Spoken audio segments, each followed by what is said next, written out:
Day 16 of the renovation, and we're going straight upstairs. I'll have costs and things we bought later in the video. But right now, let's see what we've got, because there was so much done yesterday. So, right, this is what's going to be the ensuite. This was the entrance way in, and this is going to be the primary bedroom, the main bedroom. And what we wanted to do is knock through a door that way into this bedroom, which has been done. So we got a lintel above, so the doorway opening is 70, well, it will be 70 once it's plasterboarded, etc. So it's a bit bigger than 70 at the minute, 70 centimeters. Standard door height 2981, I think it is, or slightly below, because we're going to have a barn door go in. It's going to go against there, so, and it will slide across. We're going to put like a, I can never know what it's called, a plinth, a pelmet. I think it's a pelmet across the top to hide the hinges and stuff. So yeah, it's crazy. You start to get an idea of the space and how it's going to be. Granted, it's just like a brickwork structure at the minute. All of this is going to get plasterboarded, so we're taking this all the way back. This room's going all the way back because it was horrendous, and this is just, honestly, it was like crumbly here. This is where the shower was, or bath with the shower. So yeah, we've got a plan for this, so I'll show you all that in the coming months, weeks.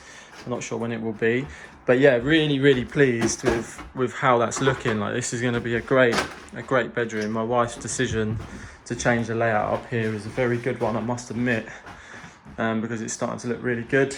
Anything else to note? The wall, these internal walls, this is essentially a stud wall, a non-load bearing wall.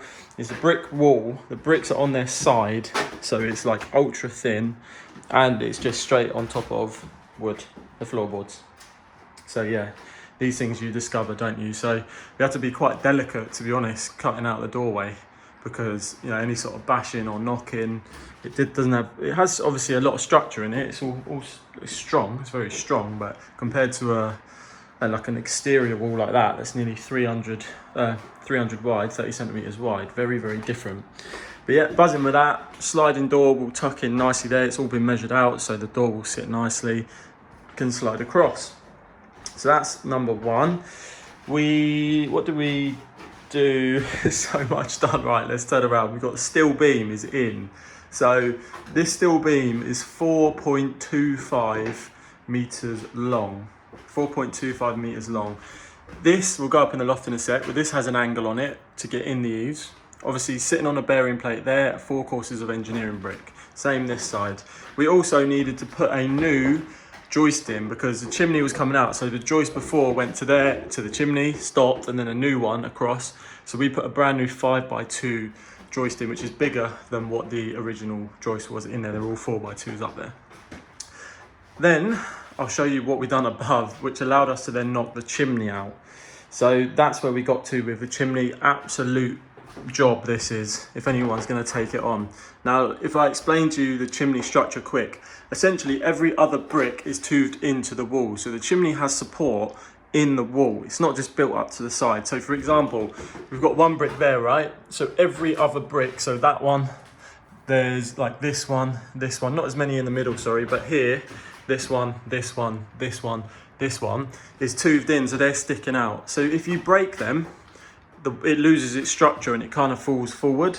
But you've got a row there. We had quite a few there, and quite a few there. So with the jackhammer, you have to kind of come down on them, ideally sort of chisel round and come down so that you don't disturb the brick in the wall, but you chisel it out. And it needs to be obviously sit back past this plaster because it's going to all be filled and made good. So like that, for example, is going to have to go further back.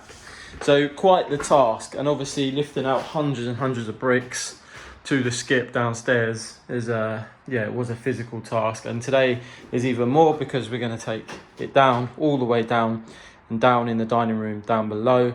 So all of this will go. We'll have a hole in the floor that will need to be repaired. The joist, maybe put the joist run this way actually, so we'll probably extend the joist out. We'll see what we discover. So that's how we're looking there from the underside. Massive beam. And obviously, right, looking at this, how do you get a beam that big up there in the loft? Because it doesn't fit up the stairs. You can't carry this thing. It weighs about 200 odd kilos. You would need you know, 5-6 people to carry it, but even then you couldn't get the angle to get it in the loft. So let's go up in the loft and I will show you what we done basically. So it's good. Is this light working? It doesn't want to work sometimes. Come on. No. Let's see. Anyway, the loft here. So this is what they used to do. They used to just put them on gallows brackets. If you wanted to remove the chimneys, this is like a shelf essentially, a metal shelf. It's got about a 6 or 7 mil thick base plate as well, so the plate going across, and that's what they used to do. So relatively straightforward.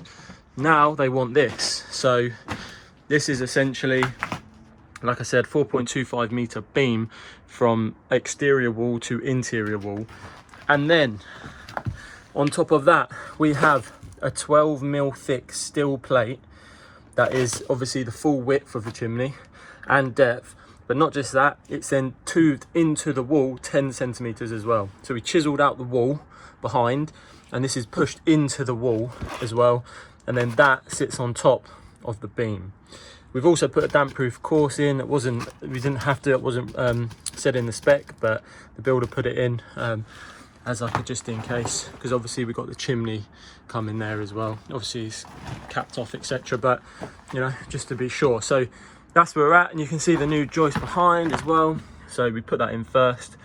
Big rush to try and get a 4.6 meter length in the morning, because once the steel was in, it'd be way harder to get that in. So that's all been bricked up.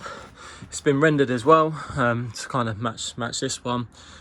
We used extra rapid or quick dry cement, so we bought a bag of that yesterday. It was £24, I believe, but obviously that goes off in about half an hour. We left it well, we left it about 2-3 hours, but it goes off pretty quick, and then that allows us to actually start work on the chimney down below. Same with this is all quick dry. So we've got a lot of bricks. I wish I had a nice project for bricks, but I don't. So how do we get it in? Let me turn this light around over here. So here we took out 8 tiles, cut a batten, and then basically took the tiles off. So that gave us a gap, right? So we were working with a gap. It wasn't big. The crane driver was an absolute legend. I don't know how he managed it. There's power lines outside and all kinds, but he had a 45-foot crane. Up it went, up the beam went. Builder was up the ladder, and yeah, between them, it was literally like they had done it 100 times. I was pretty impressed just watching it, to be honest. So yeah, that's what happened there, which was pretty amazing. So it come in here, if you visualize it there, and it rested here. We had this board support, another support to spread the load over the ceiling, and then we shuffled it across. So it's light enough to sort of, you know, 2 of you to sort of shuffle it and push it along, but 2 of you lifting it, you could probably just about lift it, and then you'd have to drop it down. You can't like lift it and walk.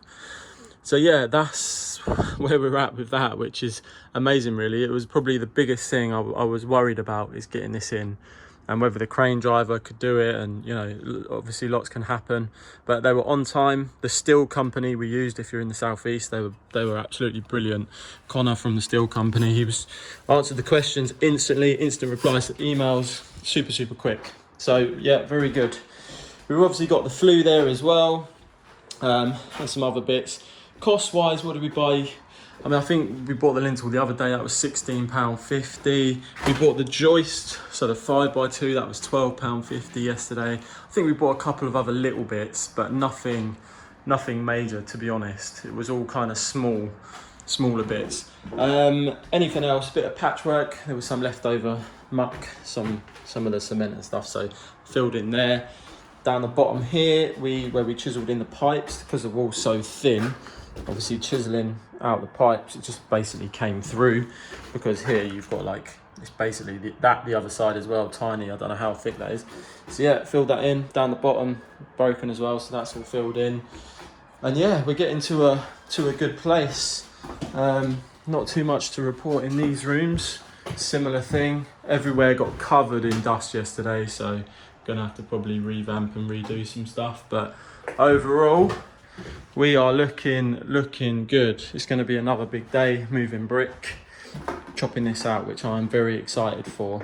So I'll see you tomorrow for another update, but that's where we're at so far.